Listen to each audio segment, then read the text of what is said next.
to talk with Natasha G. G, G, I'm the best. G, G, G. I'm the best. Talk with Natasha G. Talk with Natasha G. Talk with Natasha G. Talk with Natasha G. Talk with Natasha G. I'm the best. Talk with Natasha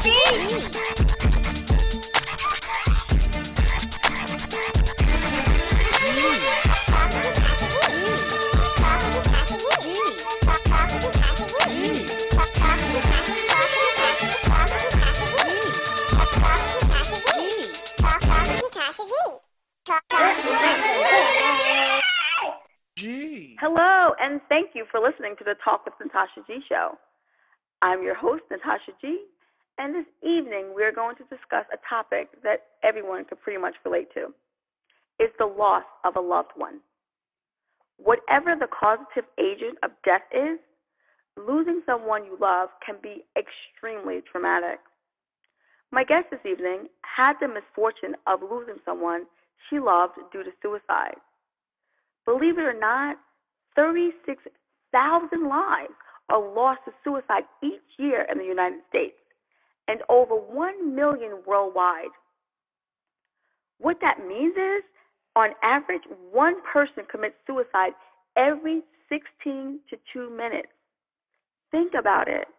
That's a lot. Ultimately, each suicide that's committed, it intimately affects at least 6 other people. So on average, 2 to 3 people who commit suicide are simply depressed at the time of their death. So if you're feeling a little depressed, it's very important to begin to take care of it and not let it go for any prolonged periods of time, because depression that's untreated, undiagnosed, or ineffectively treated is the number one cause of suicide. So if anyone you know or you yourself are in crisis, feeling depressed, having suicidal thoughts, or just simply need to talk, you can contact the National Suicide Prevention Lifeline at 1-800-273-TALK. That's 1-800-273-8255, 1-800-273-8255, and I will mention that number again throughout the show this evening. The counselors are there 24 hours a day, 7 days a week. They're very, very experienced counselors. They're not there to judge you. They only want to help you. And most of all, the telephone calls are confidential. So if you need the assistance, please, please call. Now, because not a lot of attention is given to suicide, my guest wrote the show in reference to the loss of her best friend, and her letter reads as follows. On December 3rd, 2012, my best friend took her own life. It was a traumatic time for her family, friends, and all who had the pleasure of meeting her. Anybody who knew Alana knew her for her character. She was unique, funny, and what seemed to be comfortable in her own skin. When somebody was feeling down, she was the first to lift him or her up. Alana hid behind her pain by making others smile. When people heard about what happened to her, many were confused because she shared such a light with the world. What confused people most was how such a successful and special individual could not see that herself. She graduated with honors from Binghamton University in May 2012 and was interning for BuzzFeed, a popular social media website, which allowed her to interact with several different celebrities. What most people didn't know was that she struggled with a drug addiction from the age of 12 years old. The reason why I want to tell her story is because I want people to realize that part of life is struggle. Alana Michele Davidson is at rest now For her spirit can live in each of us by making a pledge to create your own happiness and in return instill happiness in others. When I read that, I thought this was truly indicative of an extraordinary way to honor someone's legacy by creating happiness. Without further ado, I would like to introduce to you the best friend of Alana Michele Davidson and the writer of that letter, Miss Tony Ann Marinucci. Hello, Tony Ann, and welcome to the show. Hello, Natasha. How are you?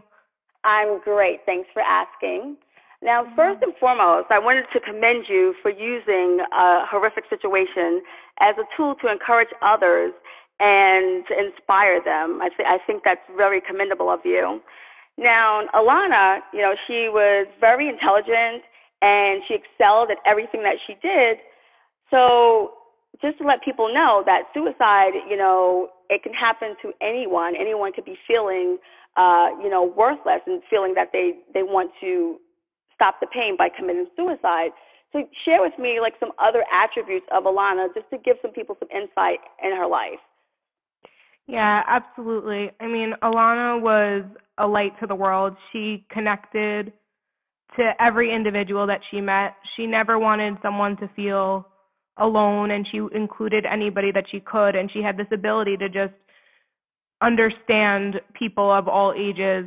As current and fun as she was with music and, the world of today, she even could have a conversation with an 80-year-old woman on a bus. That's great. And yeah, and she was hysterical. I mean, she was so funny. So, when we found out that she committed suicide, it was a big shock to everybody, especially those who knew her and met her and saw her as such a fun individual. What we started to figure out and dig up is more of the fact that she almost hid behind that pain and behind that smile. Right, so she sought to please others.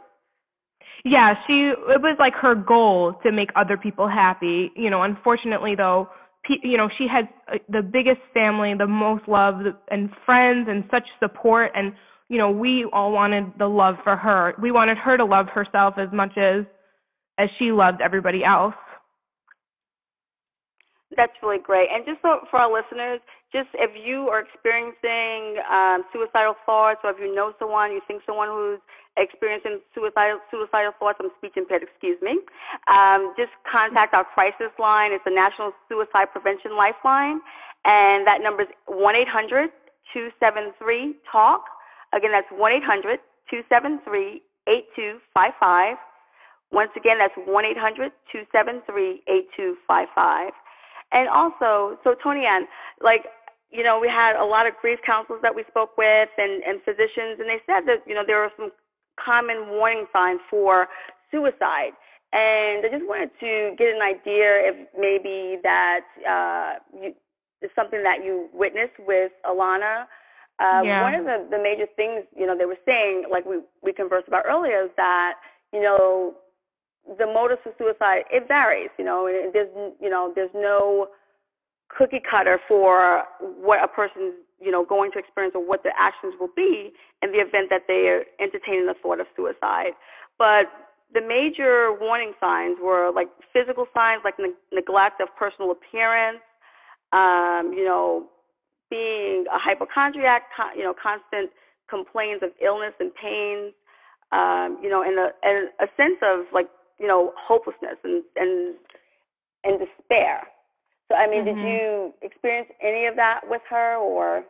What's interesting is none of those happened, but there was other forms that, she struggled with a lot. She was very, very depressed, and you would use drugs to cope. And when she would get really low from those drugs, she would immediately contact me and her other close friends and just explain how much she loved us and how she appreciated us and never wanted to leave us, and she would thank us unconditionally for being her friend. But unfortunately, as beautiful as that sounds, it came me and my other friend, we would get a little scared when we heard it, because it almost sounded like she was almost it was almost like her last time telling us how much she loved us. And believe it or not, the night before she went through with the suicide, she posted on Facebook and posted me and my two other really close friends how much she loved us and to never forget it. And I thought, I mean, this is what's so sad is like you should be sensitive, but at the same time, even though I knew that going into that when she got all lovey-dovey, it was a little bit like I should be scared. In that moment, Right. I was in grad school. I was focusing on my schoolwork. I was just like she said, never forget how much I love you. So I commented, of course, I would never forget. Like, something very small. And then, I mean, the next day. So afterwards, it was very clear. After it all happened, I went back on her Facebook wall and her Twitter, and, she was listening to really sad music. So, yeah, maybe Right. those signs that you were explaining earlier, like she wasn't around really. It was hard. I think, that's the other part of going through this is you deal with a lot of guilt, and you always wonder, like, what could have you done better? How could you have prevented it? And then you see the signs so clearly afterwards. But Right. in the moment, Hindsight, yes, that's always the case. Yeah. So, but in the moment, I mean, now looking back, their signs were there. She would post really sad lyrics on her Facebook wall. Like I said, she would reach out to us. But when she was expressing love, but when she was depressed, I mean, there were times where, she struggled with insomnia, so I didn't even, she'd be up all night, and then during the day I wouldn't even speak with her, and I figured she was just not sleeping, but I realized later, like, she just wasn't contacting me. She was very distant. Okay, because just for people who are out there who are listening, I mean, there are ways that you can help a person who you feel may be suicidal. There's ways that you can engage in conversation. There's 3 top questions that you can begin to ask the people who you feel that are in danger of hurting themselves. I mean, because for the most part, people who are suicidal, they're although they have the problems, they really want help. They don't want to actually die. They're just looking, and they may not know that help is, readily available. So one way to engage in conversation with someone that you may feel that's suicidal, you can ask them, like, I have been feeling concerned about you lately, and then, put your own spin on it, of course, and be just very genuine with it. And another one that our grief counselors gave was, recently I've noticed some differences in your behavior and, what you're wondering what you've been up to. And the third one that was the most popular way to engage in a conversation was, I wanted to check in with you because I haven't heard from you lately. Ultimately, you have to be genuine. Then you can't, read exactly what someone's telling you to, because then they'll sense that you're being ingenuous. So the one thing is, you don't ever want to be argumentative with them. It's that that will enrage them even more and think like you don't care. So one of the major things is, it's great that she had you guys as a source to come to and converse with. And it's really hard. I mean, a lot of people who have lost someone to suicide, they kind of beat themselves up because they're kind of thinking, I should have done this, I should have done that. Yeah. But ultimately, it's nothing that you can do. You couldn't prevent it if you didn't, especially because the warning signs were not there. And I read about Alana. I mean, she's beautiful. She's a fabulous individual. I mean, she excelled at everything. There's nothing that she couldn't do. So it's like, that's an arduous task to even pinpoint that. And I can imagine, how everyone felt going in and feeling that, that she actually committed suicide. Yeah, she definitely didn't wear sadness on her face. Like, I mean, her best friends and her family knew that, her closest family, like her mother and her father, maybe her aunt and cousins, but we knew she was struggling and she was depressed. But I mean, she had hundreds and hundreds of friends, and she traveled all over the world. I mean, she was only 22 years old when she did this, but in those 22 years, she really lived life. She went to Germany, she went to London, Switzerland. Like, she really did. meet a lot of people, but so anyone she met, it's not like she wore the sadness on her face. It was very much internalized. I don't know if she maybe felt like, I know some people feel like being depressed or sad is a sign of weakness, so they hold it in. Or I know with her personally, it was more of she didn't want to be the center of attention, and she didn't want to be, if she was going to be the center of attention, she loved to be the center of attention, but it was to be the funny person in the room. She didn't want the attention of, like, to take away anyone's happiness. She felt like if someone else was there to help her, it would be taking away from them, or almost like an inconvenience to their life. Right, and then one thing Go ahead. Yeah, one thing I definitely learned from this is, check up on your friends. And, we all live a very, very busy life. And we can't save the world, but we can, at one step at a time, one person at a time, we can, like you said, with those helpful tips to reach out to people. And just let them know that you care. Because even though we can assume that people know that we care about them, but, it's really, we never know when our last day is, and it's just important to just tell people that you love them, and you need them here.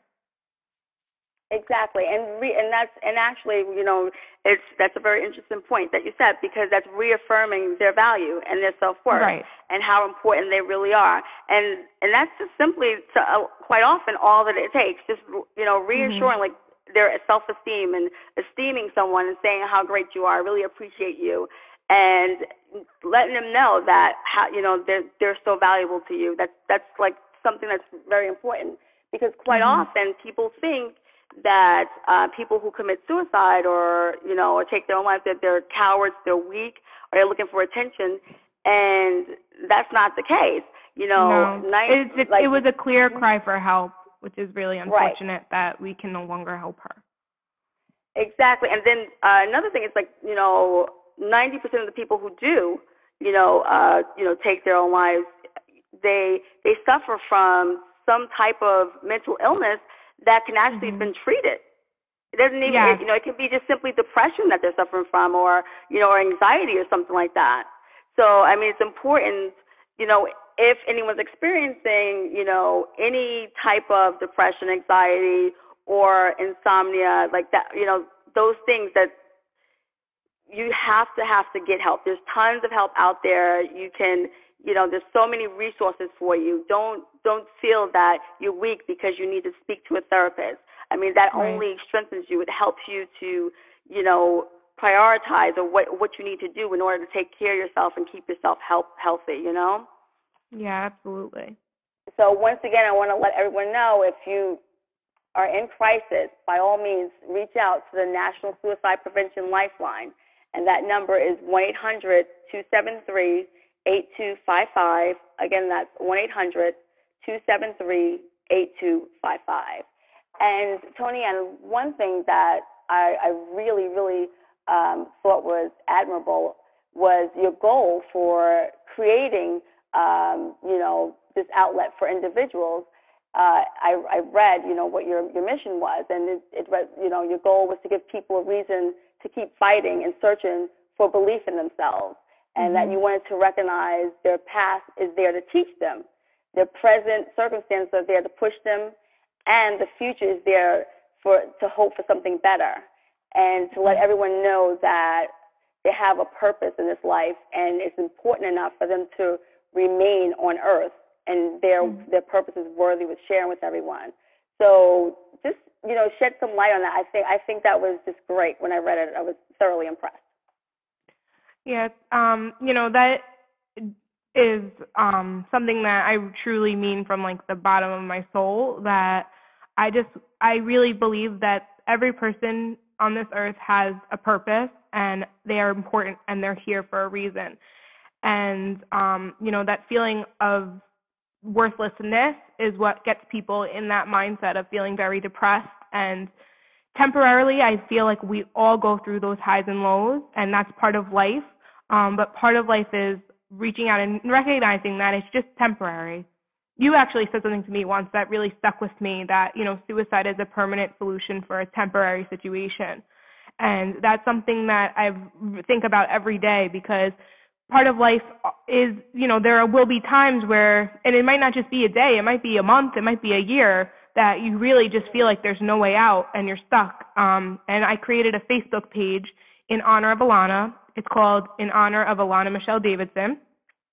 On Facebook, if you like it, then anybody can view it, anybody can post. It's basically a place for people to go for inspiration, motivation, an outlet for people to, if they wanted to write down that they had a crappy day. I mean, the fans of that page are all friends of Alana and family of Alana and all people who loved her and would want the same thing for everybody. So it's just a place where you can post if you're feeling upset, if you're trying to pick up the people of the page that, trying to give them a little bit of hope. It's really, I post YouTube videos, pictures, quotes, all that type of stuff. So if you like the page In Honor of Alana Michele Davidson, you would get all those updates. And I just feel like it's a good way to take, the death of Alana, which is definitely something that we can never replace, but to almost fill it with positive things and to almost flip the situation around to the best way that we can. Right, and once again, just go on the Facebook page and like it, show everyone your support. And the page is In Honor of Alana Michele. It's with one L, Michele Davidson. And just, share your thoughts, like it, just continue to support, with what Tony Ann is doing in honor of her best friend. Thank you. I really appreciate that. Oh, you're quite welcome. Thank you for, giving people this outlet. I mean, it's very important that they do have it. Now, I know that, you have the Facebook page. That's one of the ways that, you choose to share and help people manage and create happiness. And what are the other things that you do in honor of Alana? I make sure that every day, if I'm thinking negatively, which, believe it or not, even for someone, if you looked at my Facebook page, I actually look pretty positive. But in I'm like always smiling, I'm always posting the happy stuff. But, I have negative thoughts too. We all do. I think it's almost like human nature No, you're right. to think the we negative. We have the majority of negative thoughts, but it's incumbent upon us to defeat those negative thoughts with positive. Absolutely. So something that I've always done when I was young, I started journaling. I think I have journals from like the age of 10 years old, seriously. And I still journal today. I'm 23. I probably will never stop journaling. So I journal. I think it's really important to get into your passions. So Alana loved music, and she interviewed celebrities for BuzzFeed. She was really passionate about traveling. Like, those are the times when she was happy. And if you stay in those moments, like I said, there's parts of life that you're going to go in those up and those downs. But if you have a passion in life, mine so happens to be nutrition. So I blog about nutrition. That's my profession. I'm a registered dietitian. So I put my energy in that type of stuff. And also, of course, exercise. I mean, that's why we're doing the Hike for Hope for her. That's on Saturday. We'll get into that a little bit later. Right? So give us information about that. Yeah. So Hike for Hope is an annual walk that we do in honor of Alana. She committed suicide in 2012, I believe. It's December 3rd, 2012. So it hasn't even been 2 years yet, but this is the second time we're already doing the walk in honor of her. And it's in Yorktown Heights in FDR State Park. And the idea of Hike for Hope is that, exercise is something that improves self-esteem, relieving stress, making a happy mind, and it's definitely something beneficial. That's one thing that makes me happy. It releases endorphins. Chemically, it actually does make you happier. So it's not just like this false thing, and it puts you in a good mood. So part of Hike for Hope is, walking to give people a reason to, get outside, get out of the darkness. That's one of their main goals and quotes, is to get out of the darkness, surround yourself with the light, and literally just being outdoors and taking in the, Mother Nature around you. All those things can do a lot for the mind. And so this walk that's on Saturday is all the money that is donated. We have a team in honor of Alana. It's called Team Lady Lana.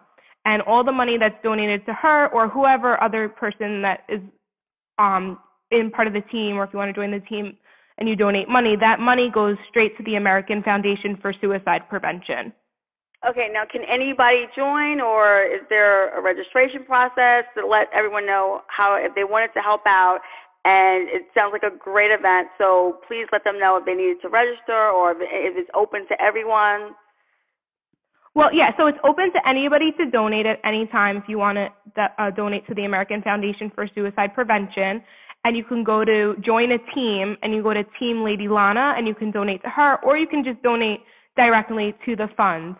There's a woman, I'm not sure of her name, but she's the creator of it. You can donate it to her, which donates it directly to the American Foundation for Suicide Prevention. And I understand that you guys are $120 away from reaching your goal thus far.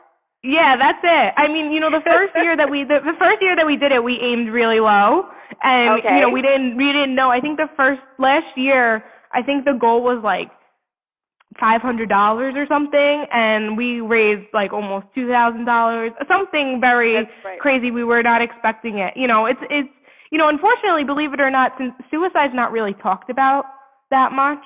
It's not, and it's very under the radar, and it's not something. I don't know what is going on there, but it's definitely not something talked about a lot. So it's not, it's not a walk that you hear of often. So the money that we're trying to raise, as much as we would love to get, there's no really limit on it. It's not as much as you hear about, for other walks, for other prevention. Right, and on average, it's like I said, earlier, there's 36 lives that are lost to suicide in the U.S. and over 1 million worldwide. I mean, those are huge numbers for us not to, shed that much light on it. Yeah. So unfortunately, that's why we have to support you and your efforts so that we can continuously help people who are in need. And what you said, initially about finding your purpose and, finding, your purpose of being here and your passion, ultimately that helps you stay focused on, and not deviate with all the distractions that we have going on. I mean, it doesn't make it, stress-free, but it helps you to be attentive of what you need to do and have, that tunnel vision as opposed to, going with the wind with all the distractions that we have in life. So, yeah, I mean, that was absolutely. very key with, with finding your passion and your purpose and doing things that have different outlets. So we're going to have you back, showing with the different outlets and nutrition and things of that nature. Yeah. To help folks out, to devise a game plan, depending on what their schedules are, things that they can implement in their lives. Absolutely. Okay, so I just wanted to, is there anything else that you wanted to say prior to, to us, closing out? Did you want to share anything else? I just wanted to say thank you so much for giving Alana a voice. This is another outlet and way to do that. Like I said, suicide is a cry for help, but unfortunately sometimes it goes too far. And, I think we can all be more aware to people and almost reading their moods and checking up on them. But I think the ultimate goal I would almost hope from everyone listening is to, try your best and put the effort in to make yourself happy and to realize that there is a purpose for you. Even though it's not clear right now, if you continue to work, hard work will always pays off, and eventually it will come clear. So if you could just hold on to that little bit of hope and know that there's in time it's going to come to you and you're going to be happy that you held on. That's great. Thank you so much, Tony Ann. I sincerely appreciate you spending this time and sharing Alana's story. I mean, it's really commendable what you're doing, and I encourage you, and if there's anything more that we can do, I'll be more than happy to help you out. Okay. Thank you. Just wanted to let everybody know that suicide is a serious public health problem that takes an enormous toll on families, friends, classmates, coworkers, and communities, as well as our military and personnel and our veterans that serve our country. Mm-hmm. So if you are in crisis, please call 1-800-273-TALK. That's 1-800-273-8255. Again, 1-800-273-8255. And that is the number for the National Suicide Prevention Lifeline. It's 24 hours a day, 7 days a week. Please remember, you do have the power to create your own happiness. Thank you so much, Tony Ann Marinucci, for all your hard work and dedication. And everyone, for the last half hour of the show, we have to discuss what has our NBA players speaking out. It's even had our commander-in-chief make a comment on it. You guessed it, the Clippers owner, Donald Sterling, the telephone conversation recording between him and his girlfriend. If you haven't heard it, I don't know where you've been. It is what's been in the topic of the news, but I am going to go ahead and play that for you now, and I want your feedback. Honey, I'm sorry. I'm sorry, too. I wish I can change the color of my skin. That's the issue. You missed the issue. What's the issue? The issue is we don't have to broadcast it. I'm not broadcasting anything. I don't do anything wrong. Nobody said you did anything wrong. I don't do anything wrong. If we ever have any issues, it's because people call you and tell you things about me that are not Why true. are you broadcasting? I'm not broadcasting anything. Taking pictures with minorities. Why? What's wrong with minorities?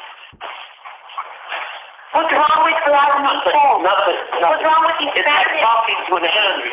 There's nothing wrong with minorities. They're fabulous. Fabulous. Because you're an enemy to me. Why? Because you don't understand. I don't understand what. Nothing. That racism still is alive? No, but there's a culture. What is People it? feel certain things. Hispanics feel certain things towards blacks. Blacks feel certain things towards other groups. It's been that way historically, and it will always be that way. But it's not that way in my heart and in my mind. But maybe you want to adjust to the world. But why? If the world doesn't do anything for me and they don't make me happy. You're right. I don't want to argue with you. I don't want to argue. I can't be racist in my heart. And that's good. I'm living in a culture, and I have to live within the culture. So that's the way it is. That's all. I got it. I got the whole message. You live with your heart. I don't...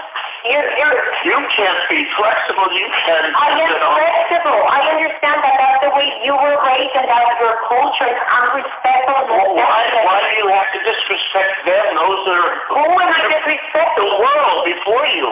Why am I disrespecting them? By walking, you're perceived as either a Latina or a white girl.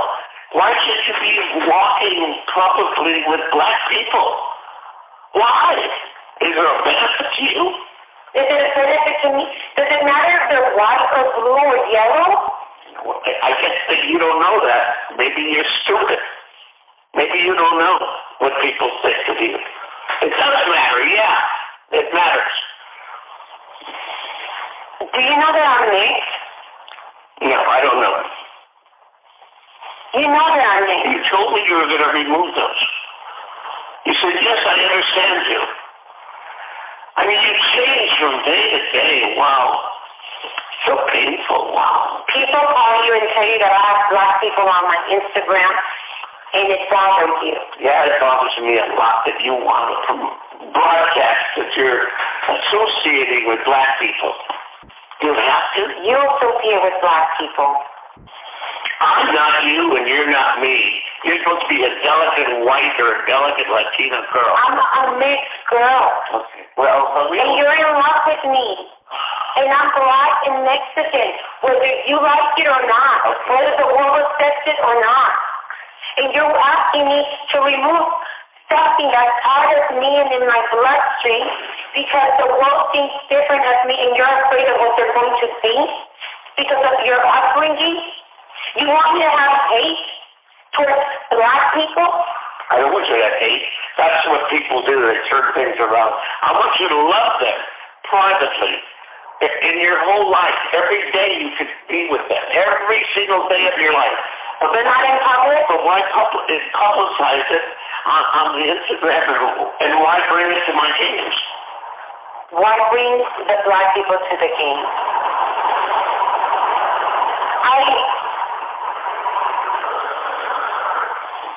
I really don't want to discuss anymore. It's over. I don't want to talk about it. I'm sorry that you feel that way. I feel that way so strongly, and it may cause our relationship to just break apart. And if it does, it does. It's better to break apart now than to break apart later. I'm sorry that you still have people around you that are full of racism and hate in their hearts. I'm sorry that you're still racist in your heart. I'm sorry that you live in a world that's still... How about your whole life? Every day, you could do whatever you want. You could sleep with it, you could bring it in, you could do whatever you want. The little I ask you is not to promote it on that and not to bring them to my games. I don't bring anyone to the game. Okay, then. There's nothing narcissistic about it. I know. Okay, we got a big problem here. I really don't feel like going anywhere. I don't feel like going to Europe. I don't feel like just going to the whole thing. We got a big...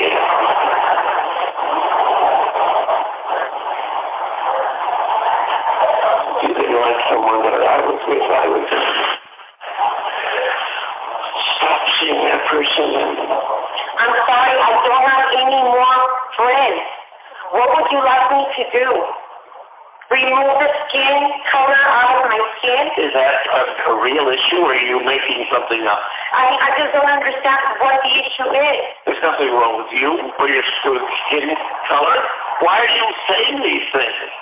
To upset me? Okay.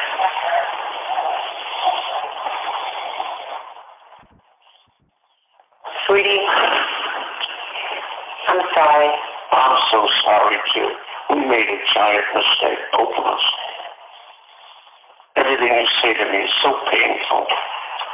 Do I want you to change the color of your skin? You know how to really hurt somebody. And just instead of saying, I understand. I don't understand how you can have so much hate towards minorities. I don't have any hate. I love them. I cannot understand Why don't you say how a that? person like you who's elevated, who's here, still feels above the world, and you can't even be seen with someone in which is considered of a different skin You color. can be with me all day long and all night long. I can't believe that a man who's educated, a man who's a scholar, a man Well, who's... believe it and stop talking about it. Let's finish our discussion with a period, okay? You're not making any good points. You can't believe this man. That's all I have. I'm not a good person in your eyes. If I was a good person, you would say, I can't believe this. I can't believe that. What am I But supposed you're all lies. I love this. So where all this negativity coming from? There's no negativity. I love everybody. I'm just saying, and you're not the Instagram. You don't have to have yourself with walking with black people. You don't have to. If you want to, do it. If it's white people, it's okay?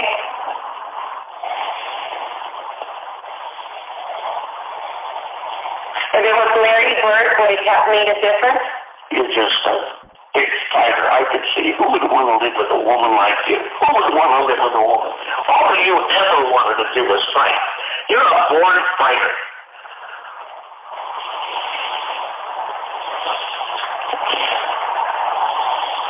I'm sorry that you're mad. You're the worst mouth. Why are you so angry, honey? What's wrong? Well, why would you bring up Larry Bird? What has he got to do with it? You could walk all night long with your sisters or your family. I saw someone I admire Magic Johnson. Okay, good. I'm sorry. Okay. He made a lot of changes for his community, for the world, for the people, for the minorities. He helped a lot of people. Why are you forcing this down my throat? I'm finished talking to you. I have nothing more to say. And I took a picture with someone I admire. Good. And he happens to be black, and I'm sorry. I think it's nice that you admire him. I know him well, and he should be admired. And I'm just saying that it's too bad you can't admire him privately and during your entire life, your whole life admire him. Bring him here, feed him, him. I don't care. You can do anything. But don't put him on Instagram so the world has to see, so they have to call me. And don't bring him one of my games, okay? I've never saw. I don't know him personally. Please leave me alone. Please, please. I'm sorry. Is there anything that I can do to make you feel better? No, you could never make me feel better. You're just a fighter if you want to fight. Wow, that was heavy, guys. But just a little brief information about Donald Sterling, okay? A lot of people are saying he's getting a lot of backlash, saying that the NBA should force him, to sell the team. But not only, is he the owner of the Clippers, he's a huge real estate mongrel, and he's a former attorney. So he's pretty much been used to being in and out of court, controversy. He constantly is being sued for something, one thing or another, and he settles. So he's willing to pay, as long as the price is right. He's willing to pay and to excuse his behavior. So everyone who's hoping that the NBA Association can force him to sell a team, they may have false hope, because the reality of it all is that, he purchased the Clippers in '81. He paid $2.5 million for it, and now the team is valued at $575 million. They're the 18th ranking team. And not only that, he's been the longest tenured owner of the NBA since the death of Los Angeles owner Jerry Buss in February of 2013. So, and he's had a run-in with the NBA Association in the past, because originally, I don't know if you guys remember or not, the Clippers were stationed in San Diego, and Sterling moved them to Los Angeles without permission from the NBA. At that time, the NBA fined him $25 million. Then he, in turn, sued the NBA Association for $100 million. And they ended up dropping the suit. He dropped the suit when the NBA agreed to decrease the fine to just $6 million. $25 million was too much, but he was willing to pay the $6, to excuse his behavior. I mean, it's just countless of things that, he's done and ended up settling, out of court. So, I mean, he's had lawsuits in reference to not renting to Koreans, African Americans, Hispanics. I mean, he was quoted one time saying that he doesn't like renting to Hispanics because they smoke, drink, and hang around the building, and that black tenants smell and attract vermin. Then, in turn, he settled for $2.7 million. He had another lawsuit in 2009 for the executive bailer that worked for the Clippers. He was quoted saying then that he wanted to hire a team full of poor black boys and then in turn have a Caucasian head coach. So, and now we're here in 2014 with this telephone conversation recording of his girlfriend. And I don't know. What do you think? I mean, give me some feedback. I think we have enough time for a call. Let me just see. Caller, are you there? Hello, caller, are you there? Hi, state your name and where you're calling from. I am. My name is Gashar Dixon. I'm actually calling for my car. How are you, Gashar? Thanks for calling the show. So now, what do you think about Don Sterling? What do you think the NBA can really force him to go ahead and sell the team? I think that they knew that it's been a problem for a long time now, and I think that everybody just kind of brushed it under the rug. He has a clear history of racial discrimination, and at the end of the day, if nobody blows the horn, then we go about business as usual. This is no big deal. So I think that they're forced to do something now because obviously the spotlight is big. Right. But I think this has been an ongoing problem, and I don't think he's the only one, to be honest with you. All right. Well, thank you so much, Gashar, for calling in. We appreciate you for listening to the show. And guys, if you let me know what you think. Do you agree with Gashar? Do you have another comment? Do you have another viewpoint? Let's continue this conversation off the air. I need you to tweet me right now, email me, inbox me your thoughts in reference to the Donald Sterling telephone recording. I want to thank you so much for taking the time to listen this evening. And don't forget, go out there in the world and make a difference.